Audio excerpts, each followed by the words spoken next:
In the summer of 1518, a woman stepped into the streets of Strasbourg, France, and began to dance. She didn't stop.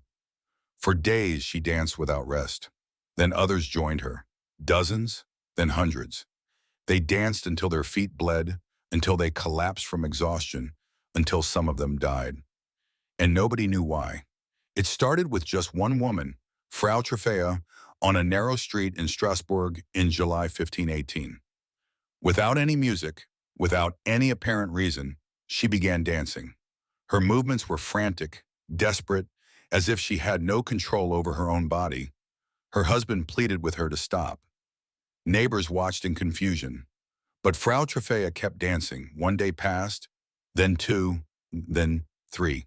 By the fourth day, she was still dancing, now with bloodied feet and exhausted beyond measure. And then something even stranger happened.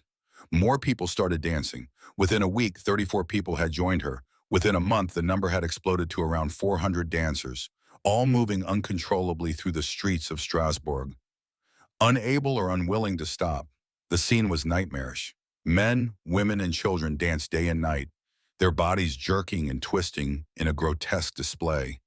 They begged for help, even as their legs continued moving. Some screamed in terror while their feet kept dancing. Others wept uncontrollably. Medical records from the time describe dancers collapsing from exhaustion, only to get back up and continue dancing moments later. Their feet were raw and bleeding.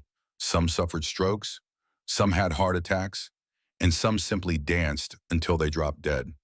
The authorities were baffled. This wasn't a celebration. This wasn't joy. This was suffering. The dancers looked terrified, trapped in their own bodies, unable to stop the relentless movement. At the peak of the plague, it's estimated that up to 15 people were dying per day from exhaustion, heart attacks, and strokes. The streets of Strasbourg had become a macabre dance floor of the damned. So what did the authorities do? They decided the dancers needed to dance it out of their systems. Yes, you heard that right. City officials believed the affliction was caused by hot blood, and that the only cure was more dancing. They constructed wooden stages and hired professional musicians to play music, thinking this would help the dancers exhaust whatever was possessing them. It didn't work. It only made things worse. The music encouraged even more people to join the dancing, and those already afflicted danced with even greater intensity. Finally, after weeks of this horror, the authorities changed tactics. They banned all music and dancing in the city. They separated the dancers from each other and took them to a mountaintop shrine dedicated to Saint Vitus, the patron saint of dancers, where priests prayed over them. Gradually, over the following weeks, the dancing plague subsided. The dancers, one by one, regained control of their bodies. And then it was over, leaving behind only questions and terrified survivors. To this day, historians and scientists have no definitive explanation.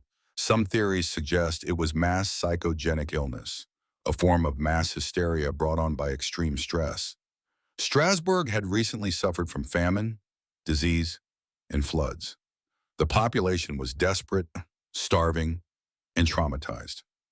Others point to ergot poisoning from contaminated grain, which can cause convulsions and hallucinations. But this doesn't explain why only some people were affected, or why they specifically danced. Some medieval sources blamed it on a curse from Saint Vitus himself, punishment for sinful behavior.